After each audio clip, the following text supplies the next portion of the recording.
Hey everybody, so today I want to talk about Lost Origin booster boxes because it does seem like they're starting to rebound. It seems like we found that low around $320, $330.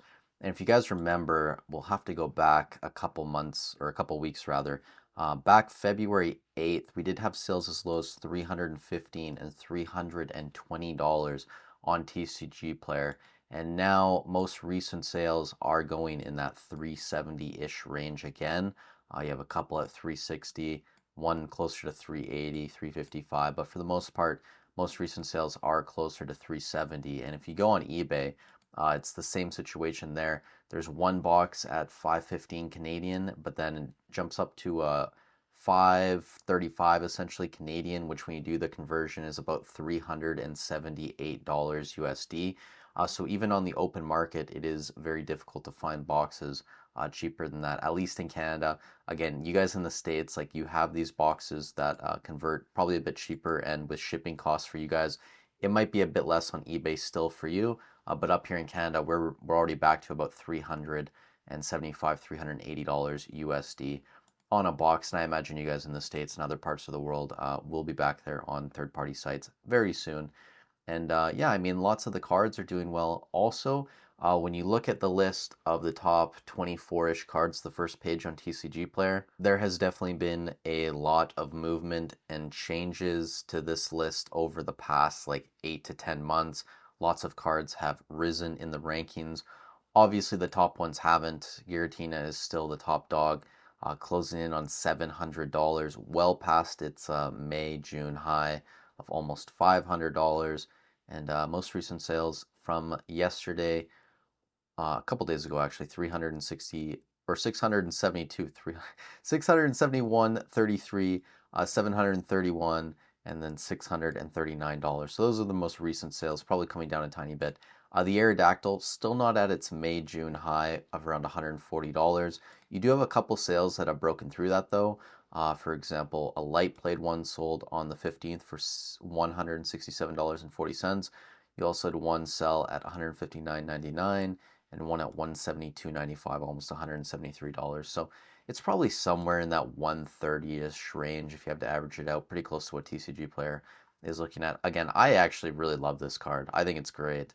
I'm a huge fan of like cards that give me dinosaur, Land Before Time vibes. If you guys ever watched that growing up, I watched a ton of that. So the Aerodactyl V, that's why I think I like the Raging Bolt EX so much from Temporal Forces as well. Just really, really dope cards in my mind. The Pikachu VMAX and V are both kind of near their all-time highs, I guess. Maybe they're a bit higher right at release of the set, but definitely past their May, June highs from last year, sitting in that 55 to 65 range on both of them there. And then the Rotom is actually a surprising one that just continues to lose value. Back in the middle of last year, it was up to around $45, $50, and we're now sitting low $30 on this card, which is, quite interesting to me. It's surprising that this is one that is continuing to take a hit. Something that's not continuing to take a hit are these yellow border cards. So a lot of these weren't worth a ton, maybe $3, $4. The Gengar, the Pikachu. This was probably the most popular one out of them all. But still, it was only like a $2, $3, $4 card for most of last year, now up to around $15. The Charizard is up to around 13, same sort of thing. And then even the Snorlax, which was a $2, $3 card, is now up to around $6, $7. So these trainer gallery cards that have yellow borders, I imagine that's why they're not, $30, $40. Some of these cards is just because they are the yellow border cards. But I really like the artworks, especially this Pikachu. I think it's really cute. And the Charizard as well, even though that who is that? Lance? Nah, someone's gonna roast me in the comments. I can't remember the trainer, but look, like Charizard is way too small in this. The proportions just don't make sense. But outside of that, like some of these are really, really cool cards. But I think it was interesting to talk about this today, just because Lost Origin is starting to rebound. And guys, when you go on the Pokemon Center, there really is nothing left of Lost Origin. Like even in these Cyrus and Clara boxes, you don't get Lost Origin. The Morpeko one, you don't either. It's just Fusion Strike and Brilliant Stars. I think they're maybe in this Annihilate one.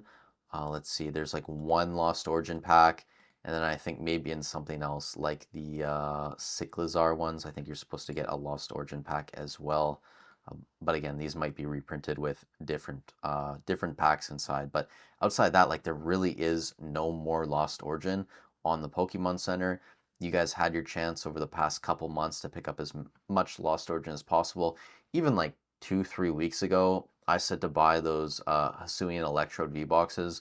They just made so much sense, right? Like the fact that a Lost Origin pack now is going to be, very quickly $11, $12 Canadian. Like you're basically just paying for the box with those two and getting a free Astral and Brilliant Stars, I think are the other ones in those. So again, like just you had your opportunity to buy ancillary products with LO in them over the past couple months. And again, like on eBay, there's really not much left under that $375, $380 USD threshold. Maybe a couple boxes in the States for you guys down there, but outside of that, like we really are moving back to that $390, $400 range fairly quickly. Even the booster bundles, you have a couple here sitting around $85 Canadian. So with conversion, like what? $60 ish, something like that. But outside of that, like most of them are already over $100 Canadian. I know I've got a listing up locally and I've moved mine up to $100, I believe. If someone wanted to take like all 20 of them that I have available, I'd probably do like 90 bucks Canadian a piece or something, maybe even 85. But yeah, I'm just continuing to move my price up on those just because Lost Origin in general is just continuing to go. So really interesting there. Anyways, guys, there's one more thing I want to talk about in this video, but before I talk about it, if you are getting some value out of this content, 60% of you guys aren't subscribed to the channel. So if you're getting some value, I'd really appreciate if you could subscribe. We're getting close to 5K. Hopefully we could hit it within the next month or so. And at that point, Kadabra can evolve into Alakazam. That would be really cool. But the one thing I did want to touch on was we're kind of seeing the bottom with Silver Tempest too, right? So Lost Origin, Silver Tempest hasn't really, seen a bit of an uptick yet. It's still sitting around $230 if you look, like most recent sales, maybe 240, 245-ish. So maybe we are starting to slowly see an uptick on Silver Tempest. Actually kind of seems like that. We'll keep an eye on this over the next like week or two. And if it, moves into that 250, 255 range, I might point it out, but I'm still not convinced that Lost Origin is going to start rebounding this fast. And some of the cards in Lost Origin are doing great. I mean, the Lugia is back up to around $300 and, holding there. The Rayquaza is sitting around $80 and holding there as well. I think pretty much everyone underrated or undervalued this card. Like when this was $30, I mean, I really didn't pay any attention to it. And obviously, people are valuing it at $80 now. Sure, with the boom, everything's been crazy, but this was probably supposed to be worth more than $30, even middle of last year. The Blaziken, Fire Chickens, these cards are sitting in the mid $20 range as well. So if you guys remember, like 6 months ago, 8 months ago, a year ago, these top 24 cards looked very different as well. You had the Lugia up top, you had the Rayquaza, the Unknown was up there, the Regidrago was up there, the Lugia V-Star, Gold, and the Rainbow one. But there are a lot of new cards that are up there now, like the Blazikens. Also, this Superior V card, I think I picked it up here, also has Rosa in it. I mean, Rosa's a very popular trainer. Also, we're getting the black and white remakes. I think she was in black 2 or white 2, whatever one it was. So maybe we don't see her in the newest remakes of the specialty sets coming out later this year. That said, it's still a solid card from the Sword and Shield era, now sitting in that $15-ish range, and is one of the better ones in Silver Tempest. Anyways, guys, that is going to be it for the video. Thank you so much for watching. Let me know in the comments down below if you're picking up any Lost Origin or if you picked any up around that 310, 315 price point. I'm sure that's pretty much the bottom that we're going to see, and I don't think you're going to see Lost Origin any cheaper than that ever again. Thank you guys so much for watching the video. Stay safe wherever you are in the world. I'll catch you in the next one.